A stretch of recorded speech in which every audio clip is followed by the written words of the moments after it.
Keadaan demokrasi saat ini sangat mengalami penurunan karena masih terdapat praktik korupsi dan nepotisme di pemerintahan, polarisasi politik yang semakin tajam, dan kurangnya kepercayaan masyarakat terhadap institusi demokrasi.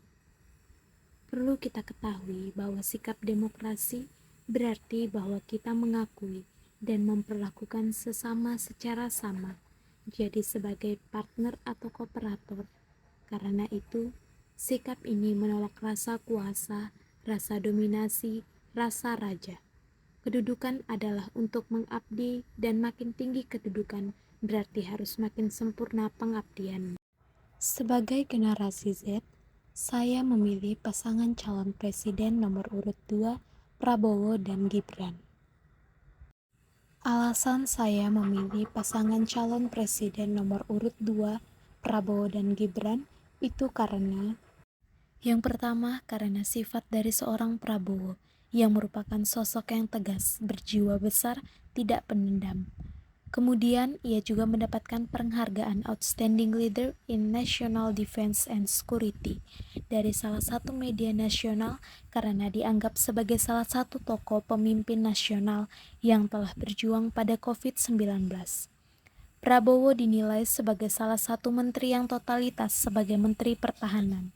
Bahkan, ia mendapatkan 3 bintang kehormatan, yaitu bintang Yuda Dharma Utama, bintang Kartika Eka Paksi Utama, dan bintang Jalasena Utama. Semua bintang ini diberikan kepada Prabowo sebagai sebuah tanda kehormatan yang diberikan kepada seseorang yang telah berjasa dalam bidang pertahanan dan keamanan negara. Prabowo dinilai telah memberikan kontribusi yang signifikan dalam meningkatkan profesionalisme TNI, memperkuat pertahanan dan keamanan negara, serta meningkatkan kerjasama pertahanan Indonesia dengan negara-negara lain.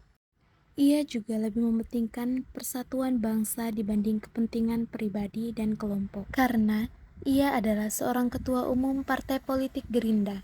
Ini merupakan salah satu kelebihan.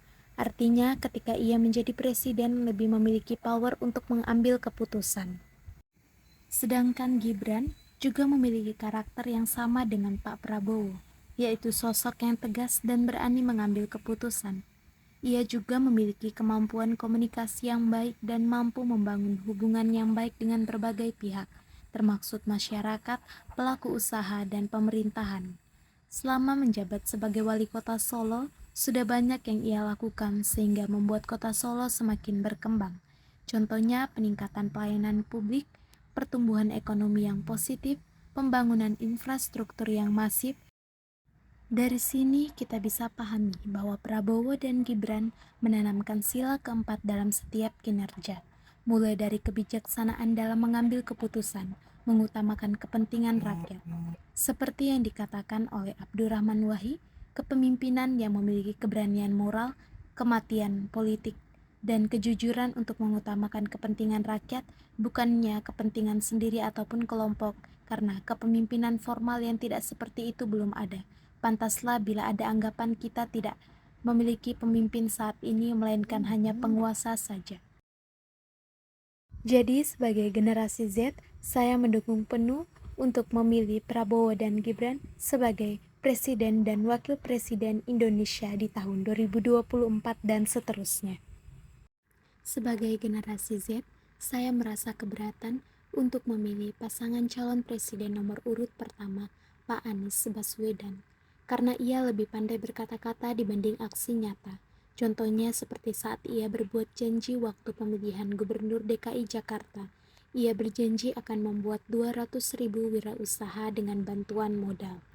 Dan dari 300.000 pendaftaran, ternyata hanya 6.000 saja yang mendapatkan bantuan dana.